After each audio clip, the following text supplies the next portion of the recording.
वसुदेवसुतं देवं कंसचाणूरमर्दनं देवकी परमानंदं कृष्णं वंदे जगद्गुरुं। जगद्गुरु का स्मरण करते हुए मैं डॉक्टर शैलेंद्र कुमार सभी धर्मावलंबियों, सुधी श्रोताओं, विद्वानों का स्वागत करता हूं, अभिनंदन करता हूं। आज एक अत्यंत रोचक विषय मेरी दृष्टि में आया है और उसी पर आज विमर्श करने की इच्छा है।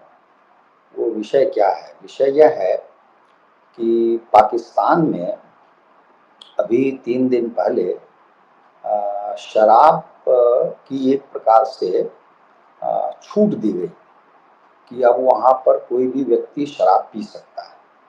स्थान को लेकर के कुछ प्रतिबंध हैं, मैं उन पर चर्चा करूँगा, लेकिन मूल जो विषय है कि शराब को लेकर के छूट दी गई है। तो हम ये जानना चाहेंगे कि पाकिस्तान का निर्माण एक शुद्ध रूप से इस्लामी देश के रूप में हुआ था और कहते हैं कि कलमा के आधार पर दुनिया में एक ही देश बना है और उसका नाम पाकिस्तान है। और वहाँ पर शराब की बिक्री होगी और कोई भी पी सकेगा, जबकि शराब को हराम माना जाता है। तो पहले तो हम ये जानें कि कुरान में वस्तुतः या इस्लाम में वस्तुतः क्या कहा गया है, शराब के विषय में क्या बात की गई है। तो ऐसा है कि इसमें कहा गया है कि कुरान में शराब को स्पष्ट रूप से हराम बताया गया है। हराम का मतलब होता है निषिद्ध, जिसको कभी न किया जाए, जो बिल्कुल निषिद्ध है। तो एक स्थान पर इसको कहा गया है कि शैतानी काम है और दूसरी जगह कहा गया है कि ये पाप है। तो शराब के लिए कहा यह गया है आयत 590 में कि अल्लाह मुसलमानों को शराब, जुआ, पत्थर की वेदियों पर बलि चढ़ाना और शकुन बाण चलाना। शकुन बाण का मतलब यहाँ पर यह है कि जैसे आप अपने भाग्य रेखा दिखवाते हैं किसी से और वो अलग अलग विधि से, चाहे तोते से, चाहे बाण से करके जो आपका भाग्य देखते हैं, वो सारे काम जो है ना शैतानी काम है और इन कामों से बचने के लिए मुसलमानों को कहा गया। और कुरान में ही आयत 219 अर्थात दूसरा सूरा और 219 आयत में कहा गया है कि शराब पाप है और इसके फायदे कम और नुकसान अधिक है। अब कुल मिलाकर इस्लामी जो विद्वान हैं उनका मानना है कि कुरान में शराब को स्पष्ट रूप से हराम घोषित किया गया है, निषिद्ध घोषित किया गया। हदीस जो कि पैगंबर के कथनों का और उनके कार्यों का विवरण है या संग्रह है, उसमें भी शराब के सेवन को सख्त मना किया गया है। तो सटीक रूप में जो 590 की आयत है वो क्या कहती है? ऐ ईमान वालों, शराब, जुआ, मूर्तियां और पासे अर्थात वही भाग्य देखना सब गंदी बातें हैं, शैतानी काम है।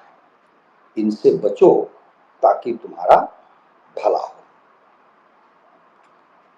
तो निष्कर्ष यह निकाला जा सकता है कि कुरान और हदीस के अनुसार शराब पीना, बेचना और शराब से संबंधित किसी भी काम में शामिल होना हराम है। इस्लाम में शराब को बुराई की जड़ माना जाता है और इसके सेवन से बचने की सख्त हिदायत दी गई है। ये आपको कुरान की स्थिति है। इसमें मूर्तियों से बचना जब वो कह रहे हैं तो आप जानते हैं कि मूर्तियां जो है या पूजा पाठ जो हम करते हैं हिंदू लोग, उसको उसके विषय में कुरान जो है बहुत ही अधिक दृढ़ है, सख्त है कि वो इसको शिर्क मानता है और शिर्क बहुत बड़ा गुनाह है। उस श्रेणी में शराब को रखा गया है। तो सामान्यतया हम ये मानते हैं कि शराब इस्लाम में हराम है और ऐसा ही वातावरण पिछले 1400 वर्षों से मुल्ला मौलवियों ने बनाया है। लेकिन व्यवहार में और वस्तु स्थिति इसके ठीक विपरीत है। भारत में विशेषकर आप सिनेमा के दौर में देखिए या उसके पहले ये जो गज़ल आदि लिखी गई, शायरी हुई, इन सब में आप देखेंगे कि शराब से संबंधित जितनी भी गज़लें हैं या शायरी है या शेर हैं या फिल्मी गीत हैं, वो अधिकतर मुसलमानों द्वारा ही लिखे गए। और शराब पीने की बात, सुरूर में आने की बात, नशे में आने की बात, ये सब मुसलमानों की ही जिह्वा से हम सुनते आए हैं, देखते आए हैं। तो इसका तात्पर्य यह है कि व्यवहार में मुसलमान शराब में लिप्त रहे हैं। हमारे यहाँ जो ये तैमूरी सल्तनत थी, तुर्की सल्तनत थी, बाबर, शाहजहां, जहांगीर, इनमें से कोई भी नहीं था जो शराब के सेवन से बचा हो। और जो जहांगीर था, जब सलीम था वो, तब तो इतनी शराब पीता था इसका कोई ठिकाना नहीं। इसका एक भाई था जो शराब पीते पीते ही मर गया, क्योंकि उसको अकबर ने कारागार में बंद कर दिया। और जब उसको शराब नहीं मिल रही थी तो वो कहीं से बंदूक की नाली में शराब मंगवाया करता था और चोरी छिपे पीता था। एक बार एक बंदूक में बहुत बुरी तरह जंग लगी हुई थी अंदर से, और वो पूरा पी गया और पीने के बाद उसका प्राणांत हो गया। बाबर के विषय में तो मैंने स्वयं कुछ वार्ताओं में बताया है कि वो संभवतः उस युग में जितने प्रकार के नशे उपलब्ध थे, हर एक प्रकार के नशे का उसने सेवन किया था। वो इतना बड़ा नशेड़ी था। जब हम आपसे नशे की बात कर रहे हैं, शराब की बात कर रहे हैं, तो ये सारे शब्द भी मुसलमानों के दिए हुए हैं। इनमें से एक भी शब्द हमारा नहीं है। सुरूर और ये सब कुछ, एक बहुत बड़े विद्वान थे उर्दू के, और मैंने उनका साक्षात्कार किया लखनऊ जाके उनके घर। तो उनका जो तखल्लुस था अर्थात उपनाम था, वह था शारिब। तो मैंने उनसे पूछा कि शारिब का क्या अर्थ होता है और आपने अपना नाम शारिब क्यों रखा। तो उन्होंने विस्तार से बताया कि शारिब जो है वो शराब से बना है और शारिब का अर्थ होता है पीने वाला। तो इस प्रकार से आप देखें तो ये मुसलमानों में आरंभ से ही एक प्रकार की मुनाफिकत का मतलब है दोहरा चरित्र, दोहरी बातें करना, डबल स्टैंडर्ड, कहना कुछ करना कुछ, कथनी और कर्मी में बहुत अंतर। ऐसा मुसलमानों का रंग ढंग इसके जन्म से ही रहा है। और जन्म से ही आप मानिए तो कोई मुसलमान नहीं रहा है, क्योंकि मुसलमानों के पास यह स्वतंत्रता नहीं है कि कुरान में कुछ लिखा हुआ है तो उसको हम मानने से इनकार करें, उसको न माने। यह सुविधा मुसलमानों को नहीं दी गई, क्योंकि उसमें जो सुन्नत है उसका तात्पर्य यह है कि जो पैगंबर मोहम्मद ने किया है वही आप करें, वही आपका आदर्श है। और कुरान का जो एक एक शब्द है वो अल्लाह का दिया हुआ है और वो सदा के लिए है, वो अक्षुण है, वो निरंतर है, वो कहिए कि अनित्य है, वो बदला नहीं जा सकता। तो आपको तो कोई सुविधा दी नहीं है आपके आपके कुरान में। फिर आप ऐसे जो काम करते हैं तो उसी के लिए कहा गया है कि जो मुसलमान होते हुए मुसलमान का आचरण न करे या कुरान में दिए गए निर्देश आदेश का पालन न करे, उसको हम कहते हैं मुनाफिक, उस मुसलमान को। और बहुवचन में उसको बनाया गया है मुनाफिकीन। तो ये जो मुनाफिक लोग हैं ये ऐसे ही हैं आरंभ से लेकर आज तक। और और उसी का एक उदाहरण ये पाकिस्तान है।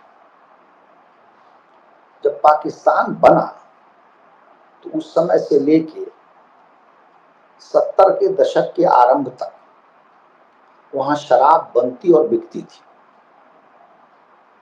और ये अविभाजित भारत में ही एक शराब की कंपनी थी, उसको मुर्री ब्रूअरीज बोलते हैं, और ये एक पारसी की है वो कंपनी। पहले संभवतः किसी अंग्रेज ने बनाई थी, रावलपिंडी में है। तो वो जो मुर्री ब्रूअरीज हैं वहां पे शराब बनती थी और शराब बिकती थी। और मुल्ला मौलवी के दबाव में मुसलमानों को तो आसानी से उपलब्ध नहीं होती थी, लेकिन वहाँ जो पारसी हैं, हिंदू हैं, ईसाई हैं या सिख हैं या फिर विदेशी लोग हैं जो राजदूत हैं या और भी लोग जो वहाँ कार्य कर रहे हैं दूतावासों में हुए हैं, या विदेशी पर्यटक हैं या विदेशी कोई और व्यक्ति हैं, तो उनके लिए ये शराब उपलब्ध होती थी। लेकिन सच्चाई ये है कि जो मुसलमान थे वो ईसाइयों से या और किसी व्यक्ति से जो शराब खरीद सकते थे उनको परमिट दिया जाता था सरकार की तरफ से कि आप शराब ले सकते हैं। तो वो परमिट दिखा के शराब खरीदते थे और मुसलमान उससे शराब लेते थे। कई बार तो ऐसा भी देखा जाता था कि बेचारे ईसाई पीते ही नहीं थे या हिंदू पीते ही नहीं थे, पीने वाले मुसलमान होते थे, उनसे मुसलमान शराब लेके पिया करते थे। दूसरा उदाहरण यह है कि जब ये विदेश जाते हैं मुसलमान, तो जो पाकिस्तान एयरलाइन है, इस्लामिक कंट्री का एयरलाइन है, तो उसमें शराब नहीं दी जाती है। तो वो ऐसे एयरलाइन में टिकट बुक करेंगे जाने के लिए, जैसे ब्रिटिश एयरवेज है या अन्य एयरलाइन है, जहाँ पर उनको खूब शराब मिलेगी रास्ते में जब वो फ्लाइट में होंगे तब। और ये जो अभी आप देखें कि रमज़ान आदि के समय जब ये लौट के आते हैं मुसलमान बाहर से कमा के आ रहे हैं, तो इतनी शराब पीते हैं, इतनी शराब पीते हैं और फ्लाइट में पीते हैं जिसका कोई हद हिसाब नहीं होता, कोई ठिकाना नहीं होता, क्योंकि उनको मालूम है कि प्रयत्न करने पर भी अब पाकिस्तान में तो 1 महीना शराब नसीब होगी नहीं। तो ये इनकी हालत है। तो क्या हुआ कि कहते हैं कि भुट्टो के समय में जो है जुल्फिकार अली भुट्टो के समय में शराब पर पाबंदी हो गई, अच्छे से पाबंदी हो गई, कानून बन गया, जो अभी मैं बता रहा था कि कोई भी मुसलमान शराब नहीं पी सकता, उनके लिए शराब जो है हराम है। और जो शेष लोग बचे, तो इसमें ऐसा है कि पूरे पाकिस्तान में चूंकि इन्होंने हिंदुओं को भगा दिया, सिखों को भगा दिया या मारा या उनका मतांतरण करके मुसलमान बना दिया, ईसाइयों पर भी ऐसे ही अत्याचार होते रहते हैं, तो ये जो सारे ऐसे लोग हैं जो मुसलमान नहीं हैं, उनकी संख्या 25-26 करोड़ की जनसंख्या वाले देश में 1 करोड़ से कम है, अर्थात आप 90 लाख लगा लीजिए। तो ये संख्या तो बहुत ही कम है और ये भी सारे देश में बिखरी हुई है। तो उनसे तो एक ये शराब की कंपनी की कितनी बिक्री होगी, कितनी शराब की बिक्री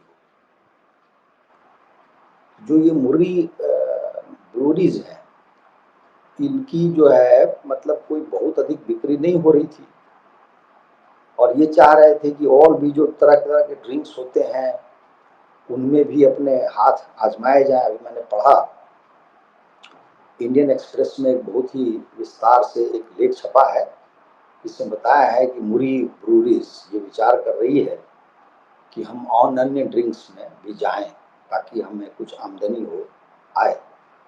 इस बीच में एक घटना ये घटी कि जो चीन और पाकिस्तान इकोनॉमिक कॉरिडोर आरंभ हुआ, तो ग्वादर के पास, चूंकि चीन तो अपने आप में आप जानते हैं कि बहुत ही बदमाश दुष्ट देश है, वो जब किसी और देश में काम करता है तो यहाँ तक कि जितने लोग काम करने वाले उनको भी उठा के लाता है चीन से।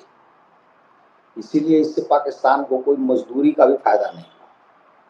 तो हजारों की संख्या में वो आते हैं, उनके मजदूर होते हैं, इंजीनियर होते हैं, टेक्नीशियन होते हैं, मैनेजर होते हैं। तो उन्होंने अपने लिए एक हुई कंपनी जो है उसको स्थापित किया, फैक्ट्री बनाई और वहाँ बियर आदि बनाने लगे और अपने ही लोगों को बेचने लगे। और इसको जो लाइसेंस दिया गया और इसको बनाने की अनुमति दी गई, उससे मुर्री को बहुत बुरा लगा, क्योंकि उसके ऊपर तो एक प्रकार का एक आघात था कि भाई, एक तो आपके यहाँ प्रतिबंध है शराब पीने पर, उनकी बिक्री अधिक नहीं होती और एक कंपनी भी आपने खोलवा दी। तो ये तो इसलिए कि भाई चीन के डर से तो कुछ भी करेगा, अमेरिका के डर से कुछ भी करेगा, तो इसलिए उसको करना पड़ा। यहाँ तक कि वहाँ पर जो काम करने वाले लोग हैं, यदि पाकिस्तानी काम कर रहे हैं, उनके बीच में कुछ मजदूर, तो चीन ने उनका जो है नमाज पढ़ना जो है उसको भी बंद कर दिया, प्रतिबंधित कर दिया कि तुम नमाज नहीं पढ़ सकते। तो चीन तो कुछ भी कर सकता है, इसलिए वो कंपनी भी चल गई और उनकी बियर बिकती है, जिसकी सीधी चोट पड़ी है मुर्री ब्रूअरी से। तो खैर, अंततोगत्वा यह हुआ कि अभी 3 दिन पहले वहाँ के जो गृह मंत्री हैं, उन्होंने ये घोषणा की, बल्कि एक आदेश पारित किया, आदेश जारी किया कि इस्लामाबाद के जो 5 स्टार होटल हैं, जिनमें से 4 के नाम दिए गए हैं, इन चारों होटल में कोई व्यक्ति जाकर शराब पी सकता है, कोई प्रश्न नहीं पूछेगा, और संभवतः शराब की बोतल खरीद कर भी घर ला सकता है, तब भी कोई प्रश्न नहीं पूछेगा। तो ये एक प्रकार से पाकिस्तान के संदर्भ में बहुत बड़ा कदम है।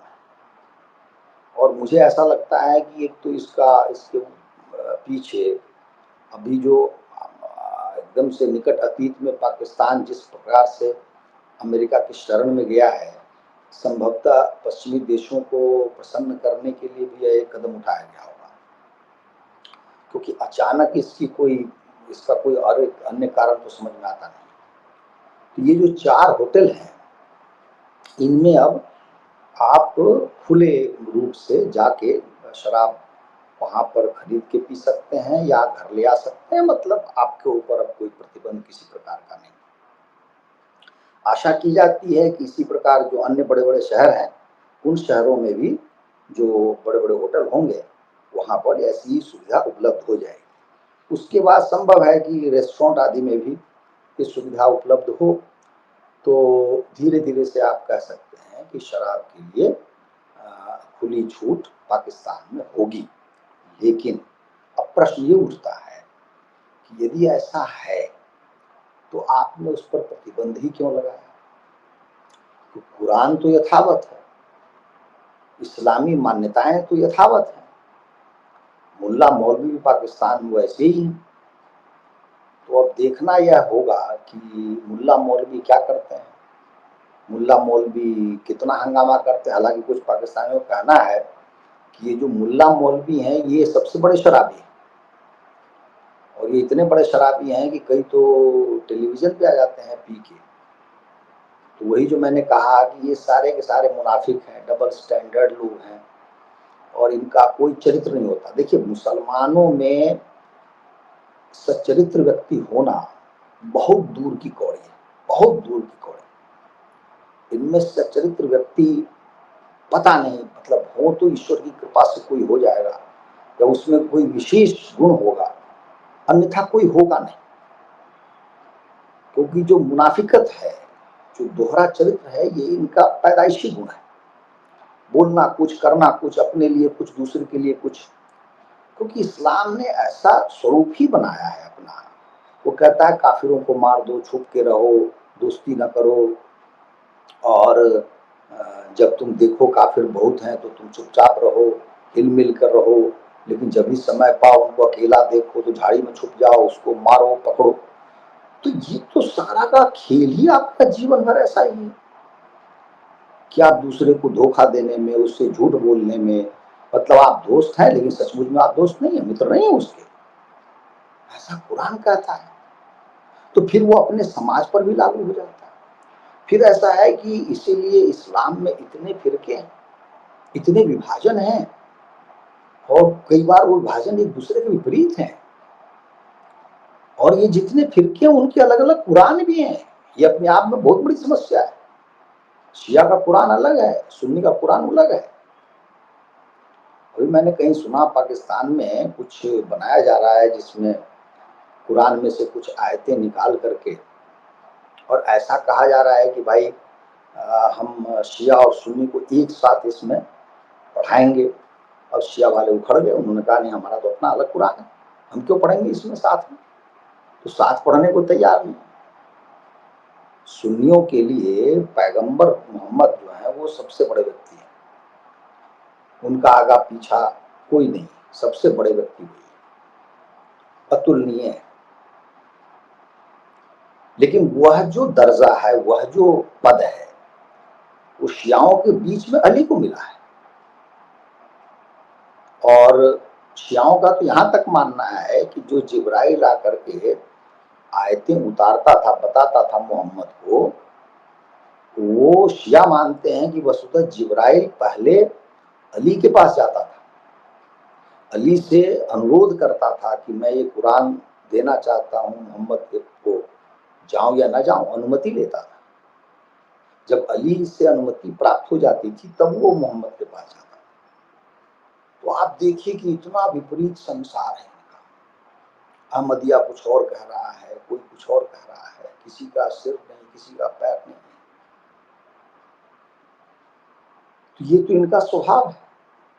और जिसको कहते हैं दोहरा चरित्र, कथनी करने में अंतर, करना कुछ है होना कुछ है, तो ये मुसलमानों की बड़ी पुरानी आदत है। मुझे याद आता है कि मिर्ज़ा गालिब जो दिल्ली में रहते थे और बहुत बड़े शायर थे अपने ज़माने के, अपने युग के, तो वो बहुत बड़े शराबी थे। इतने बड़े शराबी थे कि कहना वर्णन कठिन है। मतलब यदि उनको ऐसा कुछ उपलब्ध होती शराब तो संभवतः 24 घंटे धुत रहते नशे में। तो उनके समय में 1857 का जो हमारा संघर्ष है, स्वतंत्रता संग्राम है, वो हुआ और दिल्ली में हजारों लाखों मुसलमानों का कत्ल हुआ, उनको मारा गया, अंग्रेजों ने मारा। तो उसी क्रम में ये भी पकड़े गए और इनको जब थाने में ले जाया गया, पुलिस ने पूछा कि मुसलमान हो, तो उनका उत्तर था मैं आधा मुसलमान हूँ। तो अंग्रेज ने पूछा इसका क्या मतलब, बोला शराब पीता हूँ लेकिन सुअर नहीं खाता। तो आप देखिए कि ये कैसे मुसलमान है आप, कि जीवन भर शराब पीते रहे और मुसलमान मुसलमान कहते रहे। उनका एक शेर है कि किसी ने कुछ कहा कि भाई ऐसा कर लो तो मुसलमान बन जाओगे, तो उन्होंने कहा आखिरी वक्त क्या खाक मुसलमान होंगे। मतलब सारा जीवन तो हमने ऐसे ही बिता दिया, मतलब मुसलमान नहीं थे, अब आखिरी वक्त क्या मुसलमान। तो मुझे इस विषय में ये कहना था कि आपका जो ये इस्लाम है, इसका पालन ही असंभव है। और ये आज के संदर्भ की बात नहीं है, जब इस्लाम बना तब से ही ये असंभव है, किसी के द्वारा इसका पालन नहीं हो सकता। कोई भी व्यक्ति यदि वो कामकाजी है, काम कर रहा है, पुरुष हो या महिला हो, उसके लिए संभव नहीं है कि वो 5 बार नमाज पढ़े, फिर रमजान के समय में तरावी करे, अर्थात रात में जग जग के नमाज वो कुरान का को पढ़े, कुरान का पाठ करे। उसी प्रकार जो शिया हैं वो 3-3 महीने तक छाती पीटते रहे या शोखी मनाते रहे, ये सब असंभव है। ये किसी भी युग में किसी भी व्यक्ति ने नहीं किया, कुछ एकाध विरले को छोड़ करके। और ये जो मैं कह रहा हूं ये तो छोटी छोटी शर्तें, और भी बहुत सारी शर्तें,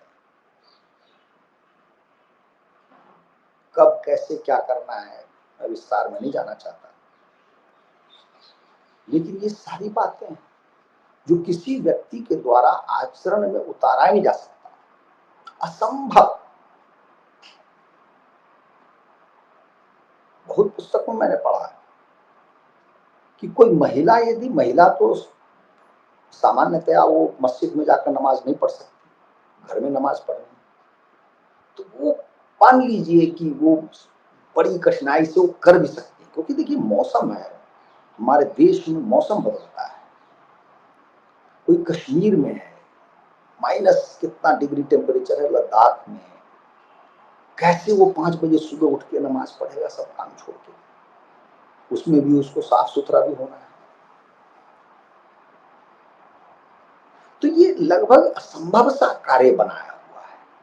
मुझे ऐसा लगता है कि बनाने वालों को ही पता था कि इसका कोई पालन नहीं कर पाएगा, तो इसीलिए ये शराब का सेवन जो है यह भी कोई कर नहीं पाया। अपनी इंद्रियों पर नियंत्रण रखना यह कठिन कार्य है।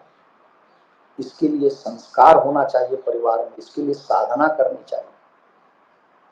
वैसे यह सच है कि जिस प्रकार से शराब इस्लाम में हराम है, वैसे ही मदिरा के लिए हिंदू धर्म में भी निषेध है। महाभारत में एक संदर्भ आता है कि एक ब्राह्मण ऋषि हैं, तो उन्होंने धोखे में या कैसे करके, पता नहीं कैसे, उनको शराब पिला दी गई, मदिरा पान कर लिया रात में, और फिर वो नशे में आ गए, और उसके बाद में उनकी बोली बानी आचरण सब में अतिरेक आ गया, बोलना कुछ बोल कुछ रहे हैं। बाद में जब उनका वो नशा उतरा तो उनको बहुत दुख हुआ, बहुत ग्लानि हुई, और उन्होंने बड़ी अच्छी अच्छी बातें कही। उसके बाद उन्होंने कहा कि मैं एक प्रकार से वचन देता हूँ कि किसी भी ब्राह्मण को इस मदिरा पान से बहुत दूर होना चाहिए, ये बहुत बड़ा पाप है। तो क्योंकि ईश्वर ने जो आपका मस्तिष्क दिया है, जिससे इतने उत्तम विचार निकलते हैं, उसको शिथिल कर देना, उसको एक प्रकार से रोक देना, उसमें बाधा उत्पन्न करना, तो बहुत बुरा है मनुष्य के लिए। तो ये उसमें लिखा गया है। लेकिन हिंदू धर्म की बनावट ऐसी है कि उसमें सब कुछ का वर्णन है, क्या करने से क्या होता है, और फिर आपके विवेक पर छोड़ दिया जाता है। उसके लिए ऐसा नहीं कि दंड का विधान है या ये करने मात्र से तुम हिंदू नहीं रहोगे। जैसे पाकिस्तान में ही मैंने एक स्थान पे पढ़ा कि जब भुट्टो और जिया का युग था, उस समय में हुआ कि भाई अगर किसी मुसलमान को शराब पीते हुए हमने पकड़ लिया तो क्या दंड दिया जाएगा? तो दंड ये है कि 80 कोड़ों की सजा होनी चाहिए, 80 कोड़े उन पे पड़ने चाहिए। अफगानिस्तान में जो तालिबान का शासन है उसमें भी ये लागू है। तो ये दंड का जो विधान है, दंड से व्यक्ति को पटरी पर लाना, यह असल में मनुष्य के स्वभाव के विपरीत जाता है। मनुष्य मूलतः स्वतंत्र प्रकृति का जीव है, उसमें विचार है, और मनुष्यों में विचार वैविध्य है। तो ऐसे में आप उसको बांध नहीं सकते, और जितना बांधेंगे उसका परिणाम फिर उसका उतना बुरा होगा, उसमें विस्फोट होगा। इसीलिए आप देखें कि कम्युनिस्टों ने क्या क्या नहीं किया, मनुष्य को अपनी तरह का बनाने या अपनी इच्छा के अनुरूप बनाने, उसके लिए करोड़ों मनुष्य की हत्या कर दी, संहार कर दिया, मनुष्य फिर भी नहीं बदले। क्योंकि ये हमारे आदरणीय पंकज जी बहुत अच्छी बात है कि ये जो एक रोग है, मानसिक रोग, कि मैं मनुष्य को बदल दूंगा, मनुष्य निर्माण में लगा हुआ हूं, ये अपने आप में बहुत बड़ी भूल है। अरे आपकी क्या क्षमता है कि आप मनुष्य का निर्माण कर देंगे। अरे आप अपने घर में किसी सदस्य के व्यवहार में थोड़ा सा बदलाव करके तो दिखा दीजिए। अत्यंत कठिन कार्य है और हमें इस बात का गौरव है, गर्व है कि हमारे जो पूर्वज थे, ऋषि मुनि थे, वो मनुष्य के मन, उसकी आत्मा को समझते थे। तभी उन्होंने दंड का विधान नहीं रखा। पूरी गीता पढ़ जाइए आप, भगवान कृष्ण ने कहीं किसी को दंड देने की बात नहीं कही। उन्होंने सिर्फ ये कहा, ये करोगे तो ये अच्छा होगा, ये करोगे तो बुरा होगा। निर्णय आप पर छोड़ दिया।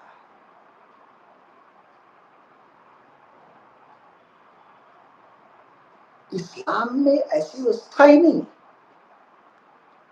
और यही कारण है कि उसका विरोध प्रतिरोध भी उतना ही मुखर होता जा रहा है। और यही कारण है कि मुसलमान आज बड़ी संख्या में एक्स मुस्लिम हो रहे हैं, इस्लाम को त्याग रहे हैं, इस्लाम को छोड़कर भाग रहे हैं। आश्चर्य की बात है कि पाकिस्तान से जितने मुसलमान निकलते हैं, जो पाकिस्तान से बाहर जाते हैं, पढ़े लिखों की मैं बात कर रहा हूं, उनमें से अधिकतर, विशेषकर स्त्रियां, वो एक्स मुस्लिम हो जाती हैं, बाहर जाते हैं। होती तो पहले ही पाकिस्तान में एक्स मुस्लिम, घोषणा वहां जाकर करती, क्योंकि यहां करेंगी तो मारी जाएंगी। आप YouTube उठाकर देख लीजिए, अन्यत्र थोड़ा सा प्रयास कीजिए, आपको मिलेगा। भारत में तो यह स्वतंत्रता है कि हमारे एक्स मुस्लिम बड़े खुलेआम एक्स मुस्लिम हो जाते हैं, वो YouTube पर अपना चैनल चलाते हैं, भाषण देते हैं, क्योंकि यहाँ उनको मारना कठिन है, यहाँ विधि व्यवस्था है, कोई किसी की इतनी आसानी से गर्दन नहीं काट सकता। लेकिन पाकिस्तान, बांग्लादेश या कोई भी जो मुसलमानी देश है, इस्लामी देश है, वहां तो ऐसी सुविधा है ना, बेचारे करें तो क्या करें, तो वहां से भाग जाते हैं, पाकिस्तान छोड़ के भाग जाते हैं। लेकिन हर एक में सामर्थ्य भी नहीं है भागने की। भाई भागने के लिए भी आपको पढ़ा लिखाना जरूरी है, थोड़ा पैसा होना आवश्यक है। लेकिन जो ऐसे लोग हैं जो सामर्थ्यहीन हैं, सक्षम नहीं है, उनके लिए पूरा का पूरा पाकिस्तान एक जेल खाना है, जिसमें वो सुंदरता पूर्वक नहीं जी सकते। और मूल बात तो यह है कि फिर ये मोहम्मद अली जिन्ना ने पाकिस्तान बनाया ही क्यों? भाई जब आपका पाकिस्तान इस्लामी होकर के भी शराब बेच रहा है, एक प्रकार से मुनाफिकत कर रहा है, वह कार्य कर रहा है जो एक मुसलमान के लिए वांछनीय नहीं है, वरन वो निषिद्ध है, उसका निषेध किया गया है, तो आप ऐसा काम क्यों कर रहे हैं? क्यों आपने पाकिस्तान बनवाया? ऐसा ही था तब तो अविभाजित भारत ही अच्छा था। तो इस संदर्भ में जिन्ना का मुझे वो वक्तव्य ध्यान में आ रहा है कि जब उन्होंने पाकिस्तान में अपना भाषण दिया था 11 अगस्त को कराची में, तो उसमें उन्होंने विस्तार से बताया था और ये अपना उद्देश्य लोगों के सामने रखा था कि पाकिस्तान एक ऐसा आदर्श देश बनेगा संसार में, ऐसा खुशहाल होगा, ऐसा होगा, वैसा होगा कि सारा संसार उसकी तरफ नजर उठा के देखेगा। आज वो क्या देश है, संसार देख रहा है, निश्चित रूप से देख रहा है। इतना दरिद्र, इतना भिखमंगा देश, जिसके पास खाने को नहीं है, वस्त्र आवास की समस्या है, क्या क्या समस्या वहां नहीं। 3 करोड़ बच्चे कहते हैं पाकिस्तान में स्कूल का मुंह नहीं देखते, 3 करोड़।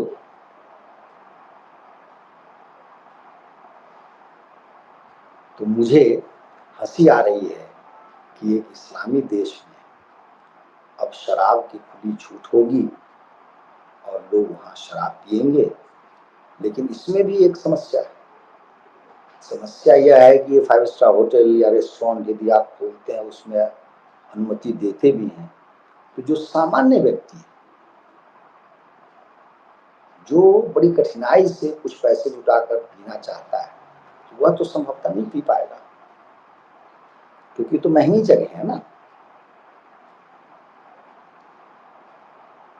तो इससे इस्लाम का एक और दूसरा रूप सामने आता है कि कितना खतरनाक और द्वेषपूर्ण व्यवस्था है इसकी, कि इसके समाज में जो अति संपन्न है, एलीट हैं, वो चाहे जो कर दें, उनके लिए दूसरा इस्लाम है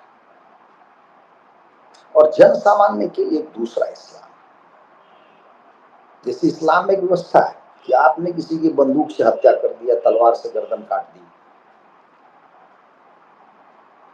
लेकिन यदि जिसके घर पे किसी व्यक्ति की आपने हत्या की है, उसके घर का व्यक्ति ये मान जाता है कि ठीक है, तुमने मेरे भाई को मारा है, बहन को मारा है या इसको मारा है, तो तुम 1 करोड़ रुपए दो तो मैं तुमको माफ कर दूंगा, माफ कर दूंगी, जो भी है यदि है तो कोर्ट कचहरी में जाके वो कह दे कि मैंने इस व्यक्ति को माफ कर दिया, 1 करोड़ रुपया मुझे दे दे।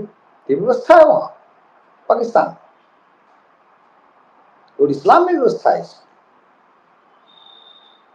वैसे ही है जैसे कीनिया आदि देशों में पश्चिम के अमेरिका के लोग जाते हैं और वो बड़ी बड़ी राइफल लेके जाते हैं, बंदूक लेके जाते हैं, और वो चीता, बाघ और पता नहीं कौन कौन से पशु को मारते हैं, और उसके लिए उनको पैसे देने पड़ते हैं। और ये है कि एक चीता यदि आपने मारा तो इतने $1000 आप सरकार के खजाने में जमा कर दीजिए। ऐसे ही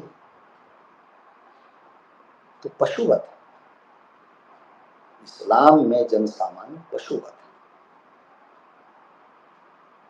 और ये वही पाकिस्तान है जहां ब्लास्फेमी का लॉ भी चल रहा है। ब्लास्फेमी के लिए लोग ईश निंदा शब्द का प्रयोग करते हैं, लेकिन मुझे लगता है ये बहुत ही अनुचित शब्द है। ईश कहां से आया, ईश्वर कहां से आया? ये है मोहम्मद की निंदा। जो मोहम्मद की निंदा करें वो वहां पे कानून बना हुआ है, उसको दंड दिया जाता है। और आजकल वहां ये व्यापार है, व्यवसाय है। किसी के बारे में कुछ कह दीजिए कि इसने मोहम्मद को गाली दी है, आप कोर्ट में ले जाइए, वो उसका जीवन बर्बाद हो जाए। तो मुझे लगा कि हमारे दर्शकों को ये जानकारी मैं दूं कि पाकिस्तान में अब शराब उपलब्ध होगी और मुसलमान शराब पिएगा, और जो कि शराब हराम है मुसलमानों के लिए इस्लाम में, तो अब शराब पाकिस्तान में हराम नहीं रही। ये अंतिम वाक्य है मेरा। तो यहीं पर मैं अपनी वाणी को विराम देता हूँ। फिर किसी विषय पर किसी और दिन आपके सम्मुख उपस्थित होऊंगा। तब तक के लिए आपसे विदा चाहता हूँ और अनुरोध करता हूँ कि आप हमारी वार्ताओं को सुने, हमारे चैनल को सब्सक्राइब करें, और शीघ्रातिशीघ्र हम 10,000 तक पहुँचे ऐसा प्रयास आप करें, और संभव हो तो टिप्पणी करें, जिससे आपके सुझाव हमें मिले कि और कौन से विषय हो सकते हैं जिनमें आपकी रुचि हो सकती है, और फिर हम तदनुरूप वार्ता करेंगे। नमस्कार, जय श्री राम।